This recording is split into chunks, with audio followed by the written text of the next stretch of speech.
Is tarot truly evil?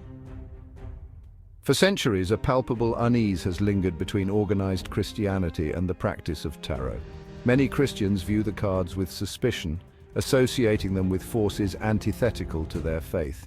This distrust is deeply rooted in historical circumstances and theological interpretations that have painted tarot as a tool of the devil, leading many believers to shun the practice entirely.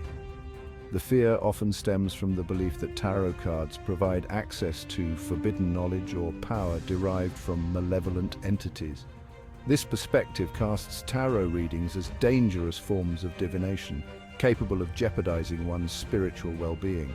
The association of tarot with the occult further fuels this apprehension, reinforcing the perception of the cards as a gateway to dark and sinister forces. This fear, however, often arises from a lack of understanding of tarot's history and true nature. While some Christian denominations have embraced more tolerant views, the stigma attached to tarot persists within many segments of the faith.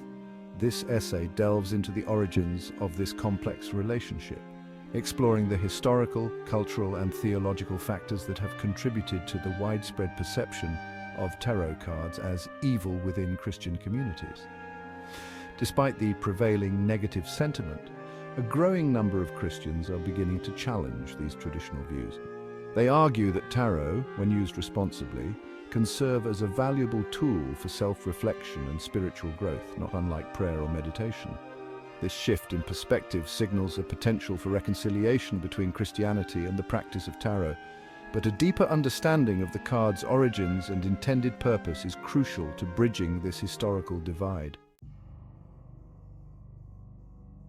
The world of tarot is shrouded in an enigmatic veil woven from centuries of folklore, superstition, and cultural interpretations.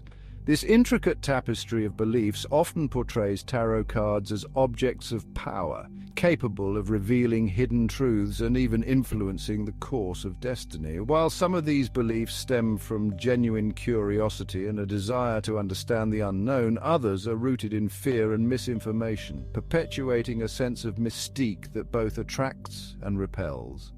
One common superstition suggests that tarot cards should never be purchased for oneself. They must be received as a gift to unlock their full potential. This belief likely originates from the tradition of passing down knowledge and spiritual tools through generations. Another widespread notion claims that certain cards, such as the Death card or the Tower card, are harbingers of misfortune and disaster. This interpretation often overlooks the symbolic nature of tarot, where cards represent archetypal energies and life cycles rather than literal events. The fear surrounding reversed cards, often interpreted as negative omens, also contributes to the air of trepidation surrounding tarot. This interpretation, however, ignores the nuanced meanings reversed cards can hold, representing delays, internal conflicts, or the need for introspection. The belief that tarot readings can create self-fulfilling prophecies further adds to the anxiety associated with the practice. It is important to approach these superstitions with a discerning mind, recognizing them as cultural artifacts rather than absolute truths. Understanding the historical and psychological roots of these beliefs can empower individuals to separate fact from fiction and engage with tarot in a way that aligns with their personal values and beliefs. The world of tarot is vast and diverse, encompassing a multitude of decks, each with its own unique symbolism, artistic style, and historical lineage. While the Rider-Waite-Smith deck, with its vibrant imagery and intuitive symbolism, remains the most widely recognized and utilized, it represents just one branch of a much larger family tree. Exploring the origins and characteristics of different tarot decks can provide valuable insights into the evolution of this ancient practice and shed light on the diverse ways in which tarot can be approached and interpreted.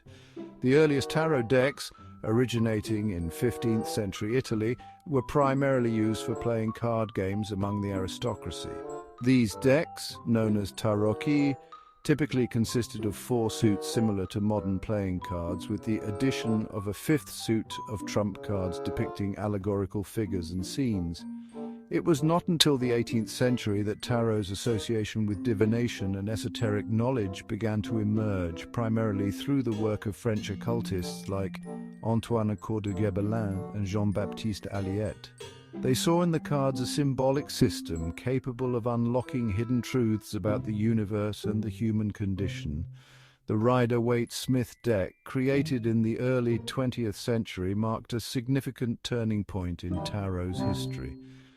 Developed by Arthur Edward Waite, a prominent member of the Hermetic Order of the Golden Dawn, and illustrated by Pamela Coleman Smith, the deck incorporated elements of Kabbalah, astrology, and other esoteric traditions, creating a rich and layered system of symbolism. The inclusion of detailed imagery on all 78 cards, including the numbered minor arcana, made the deck more accessible to a wider audience and contributed to its enduring popularity. Today, the world of tarot continues to expand and evolve, with countless contemporary decks drawing inspiration from diverse cultures, mythologies, and artistic movements. From decks featuring minimalist designs to those adorned with intricate fantasy art, the possibilities are endless. This ever-growing diversity reflects the evolving nature of tarot itself, as it continues to adapt and resonate with new generations of seekers and practitioners.